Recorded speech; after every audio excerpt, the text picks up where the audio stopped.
Good morning, friends. Morning of day 6? Day 6. Day 6. And we are still alive, somehow, no matter how hard I try.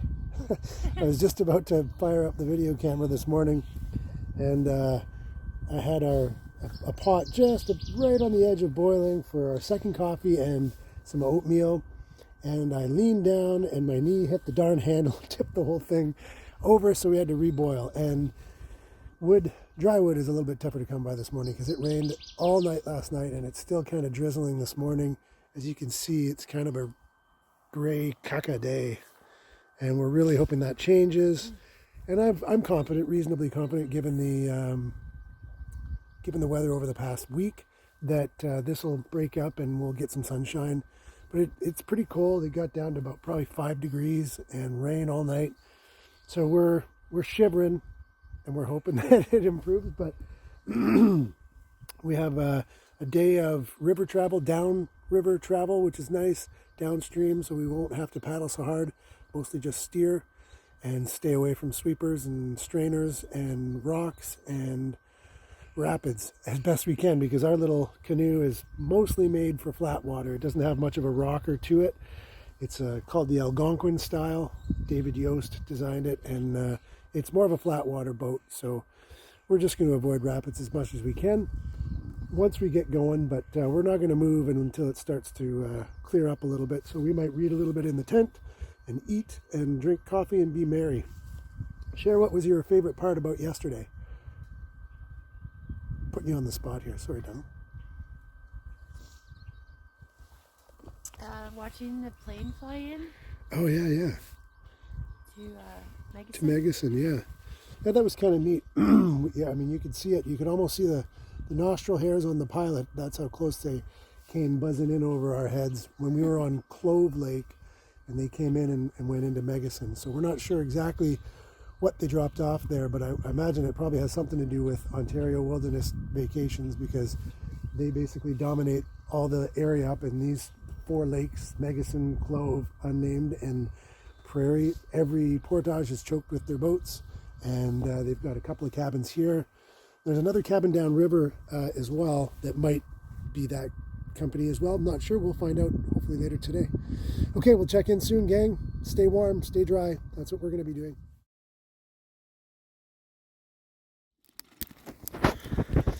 Getting a fire started when everything around you is soaking wet is difficult but not impossible. With the use of the lower branches of spruce trees are especially good, and balsam fir, because they've got a lot of little tendrils that go out, whereas cedar don't, but all the branches on the bottom are all usually dead, and they sit underneath the leaves, which keeps them dry in a rain. So if you can break those off, you can even get wet wood to burn if you layer it right. And this is going to warm up our bones enough to hopefully allow us to make some progress travel-wise today. And we've got a pair of loons who don't seem to be at all shy of us, which is really, really nice. I think it's a good omen for our travels today, even though it is just still slightly drizzling. These two here are happy to have us around, and we're happy to have them around. Just about ready to get on the road.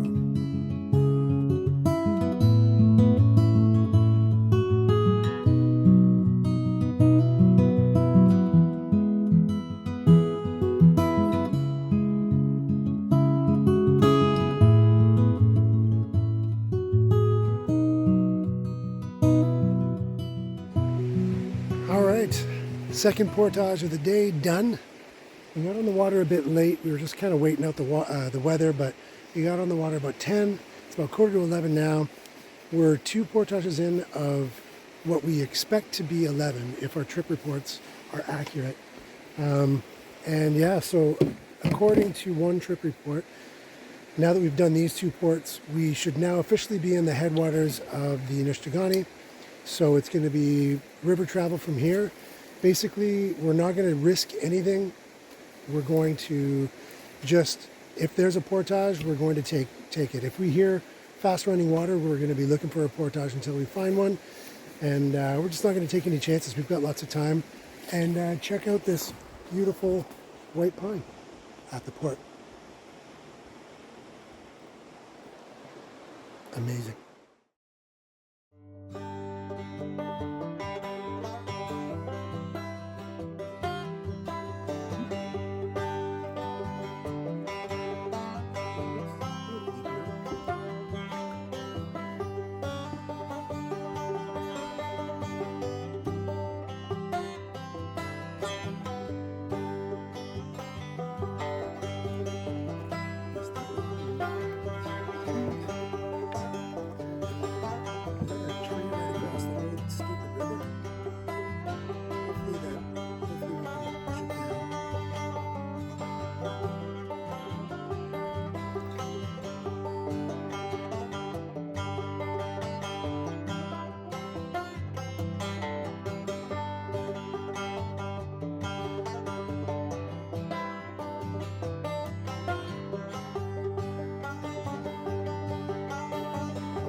Here we are at the end of Portage number 3. At least we hope it's the end of Portage number 3, because we don't want to get on the river early and realize we should still be portaging, but it doesn't look like there's any more viable portage trail.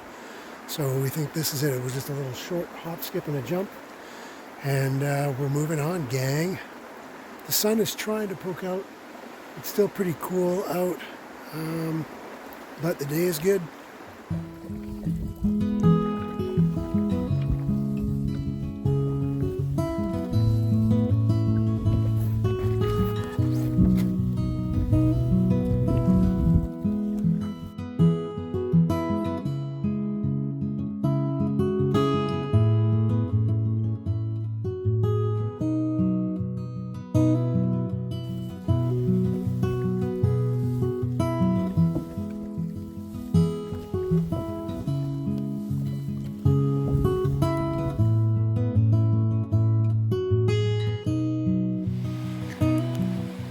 Start of portage number 4. It's pretty skinny here, even in such high water, so I can't even imagine how bony this is in summertime. Not sure how long it is, but it's well marked portage, so this is good. Portage number 4 of the day, babe. What do you think? All right. Going down. Darn tooting. So right at the end of portage number 4, back there, Sherry's just scouting out the takeout or the put-in, to make sure we're not putting ourselves into danger. And I'm just walking back for the canoe.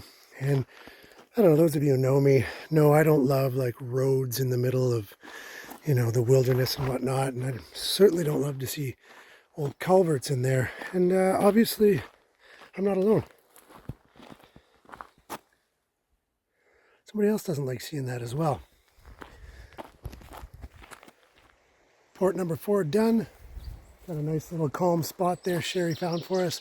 The place I put in for us kind of was a fast current there, which just wasn't great, but she found an awesome spot. But this is exhibit A as to why I don't like culverts in the backcountry, because it allows in vehicles. When you allow in vehicles to the backcountry, you allow in people who do this crap. Fail. Unsubscribe to that.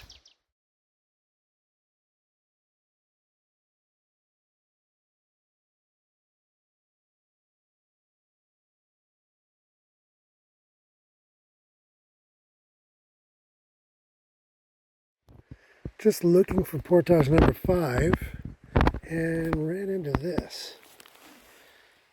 A really fresh bear scat. But it's warm. There were flies around it when I got here.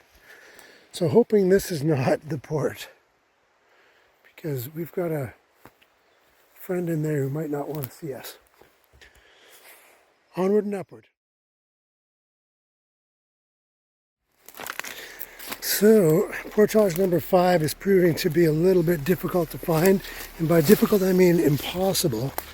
We have trudged through both sides of the river trying to find any semblance of a trail, all the way from the riverside all the way in about 100 yards, and there is nothing on either side of the river. So I'm not sure why, but we're just gonna have to bushwhack a portage through these alders. It's not too thick against the riverbank, so I think we'll just do that. We'll just bushwhack, carrying the packs, make sure we clear a trail that's wide enough for the canoe, and that's what we're up against. Good times.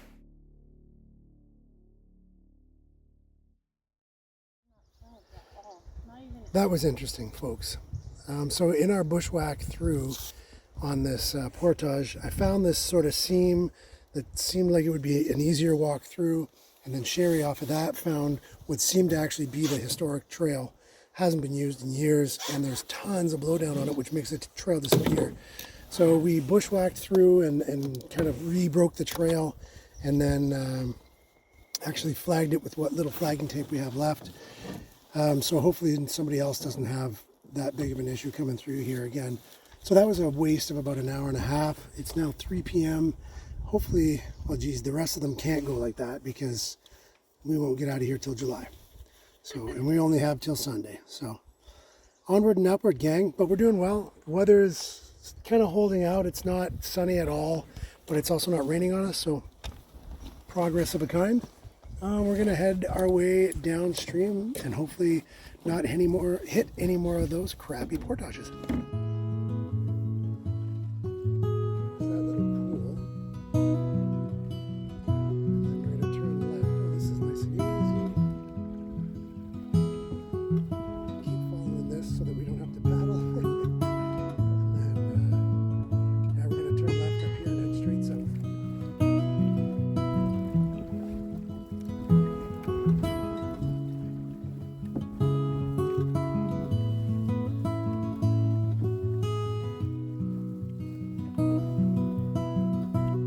Noticed just as we were coming down a rapid into a little pool here, there looks to be, and it looks really old. Like, look at that chair.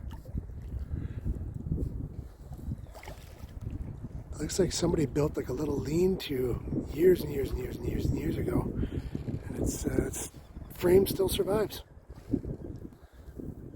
Interesting.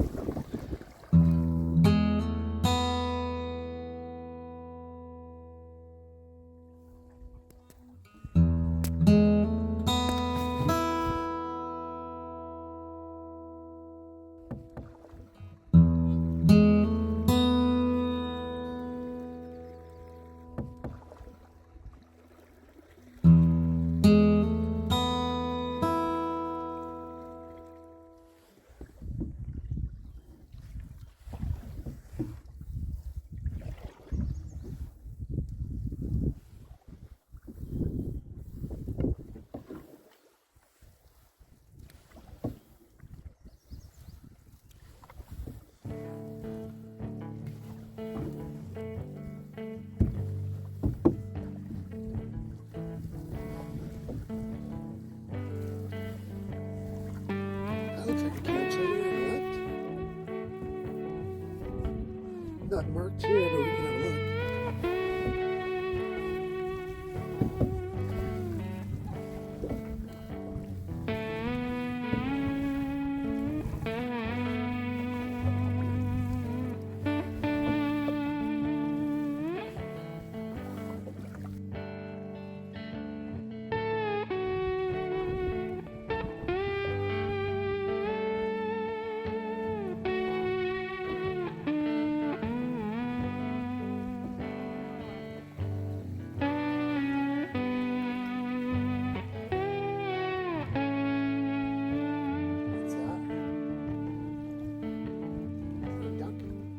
Of course it is.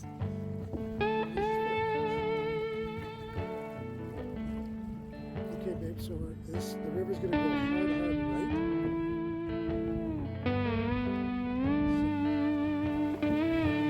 So, I just stay in the area, babe.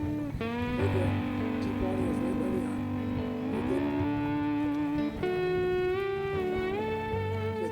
spin us out into a draw. Paddle hard. Paddle hard. Paddle hard. Good. Awesome. Awesome.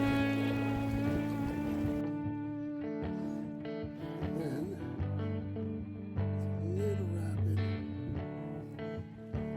Nothing through. Good. I would say draw.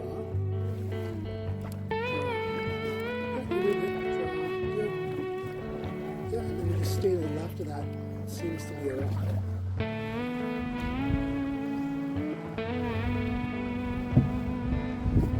See, it gets more intense just up there.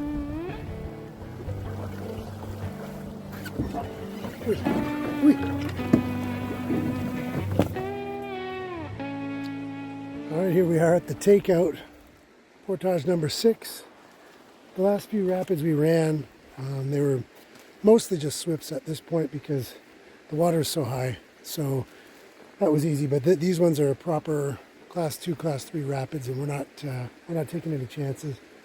So, but the problem is most people either line up or down these in low water. So the takeout is almost non-existent. As you can see, there's nothing saying, and the trail goes that way, but there's no trail. But I ended up walking along the riverbank, and I ended up seeing the triangle, the telltale triangle wooden sign, decrepit as it is, down at the bottom of the falls here. And we're going to carry over to that. It's still kind of a sketchy put in because the water is pretty quick there, but we'll do it. At least it didn't take us an hour to find this. So port number 6, I think, of the day. So we're here at the put-in on port 6. And yeah, that was a bit of a bushwhack. I spent about 15 minutes on the way back just clearing out the bigger downfall, and it kind of resembles a trail now. But how do you say portage without saying the word portage?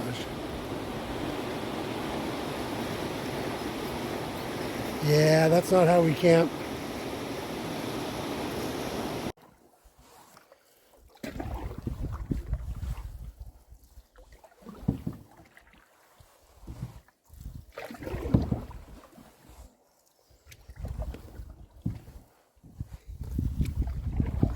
That's a gorgeous cliff, eh?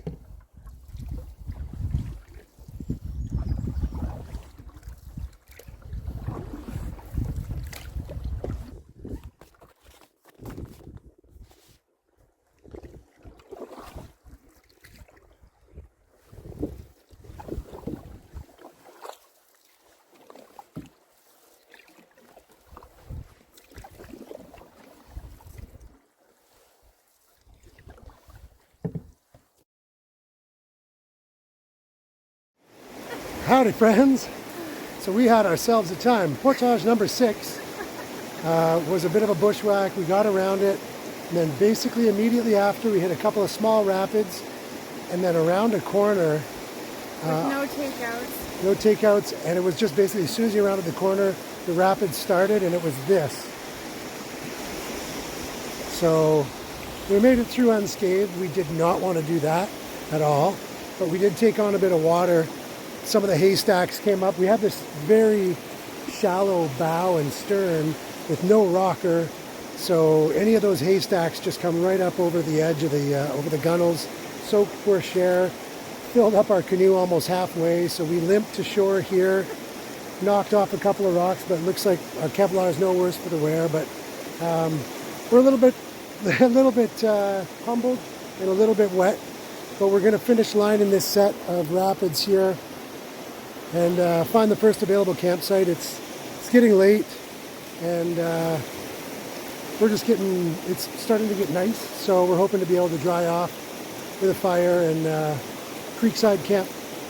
So yeah, we'll see you shortly, probably after another portage or two, but we'll check in.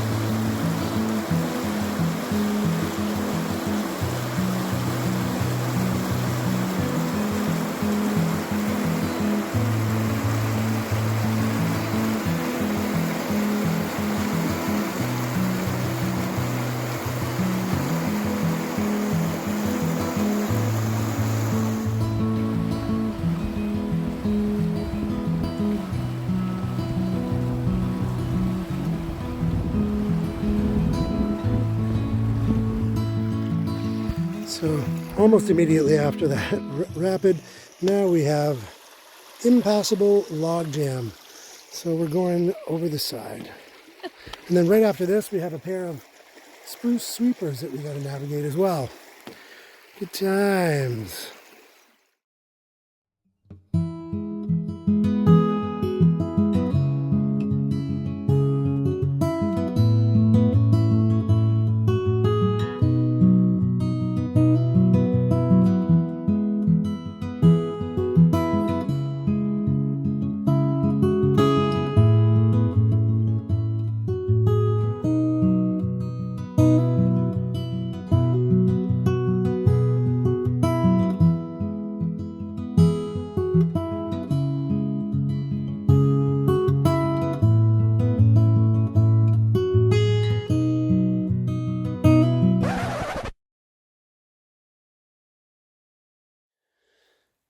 So when you hear logjam, does that come to your mind? Mine too.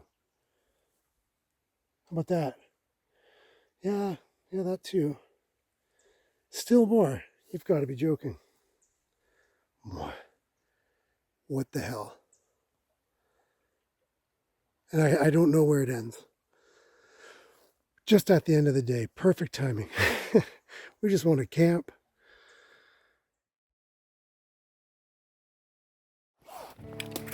So I wanted to show y'all what kind of an absolute nightmare it was. We've called an audible. Sharon and I have made a game time decision, last minute decision, and we're sleeping close by. This looks like cleared. So delimbed all the bigger trees to be able to get the canoe through. I didn't take out all the alders. That would have taken me until August. So I just took out the big ones that were going to impede our progress. Again, I only took off the dead limbs of these coniferous trees here just to make way for the canoe. There was a bit of a path here made by the beavers of the area, of which there seem to be many. But this nightmare continues. So again, limbed that tree to get around it. And here we are in the midst of the biggest logjam I've ever seen. So it starts here modestly. We were like, okay, maybe we can get under the one side. And then we looked around the corner and it was just like our hearts sank. I don't even know what time it is, but it's getting later. It's probably about 7 or something like that. And as you can see, it still goes. So still on the trail. Limbed that tree to get rid of. But as you can see, it still goes. We were going to try to knock one through that side, just from one side to the other, but it is so choked with alders, you couldn't even move in there, so that wasn't happening. Anyway, so here through again, starts to get a little muddy. This is obviously recently when the ice went out and all the ice kind of piled up here and backlogged all the water. It got a little mucky in here, so I've already had my boots sucked almost off twice in this area. But here we found a nice little surprise. It is a logging road. Again, a blessing and a curse. Today it's a blessing, as this is where we're going to be camping, is on this road. And it looks like, if you notice up there, there's a little fire pit. Someone has also done that last year at some point. But we're going to regroup. This is definitely not in the plans. So we're going to regroup and we're going to figure out, maybe we continue along in Portage on the road until the river meets it again and it's not jammed up. Or maybe we just try to find a route down there in past the log jam that might be a little bit better suited to our needs. Regardless, this is where we are for the night. All right, gang. Now you're caught up. All right, gang. So, Sherry got the homestead set up. I finally got the canoe in. We've got some wood gathered. It's actually surprisingly little decent wood on this road. But we're just getting ready. I was going to turn around. Just getting ready to cook some dinner. Got the tarp up over top of the tent. We got pretty soaked last night and we felt like we didn't want to have that happen again. Yeah, I got a little tiny wee fire pit in the middle of a road. 'Cause that's what you do on the Nushatogaini when you have a 300 meter long, at least, logjam.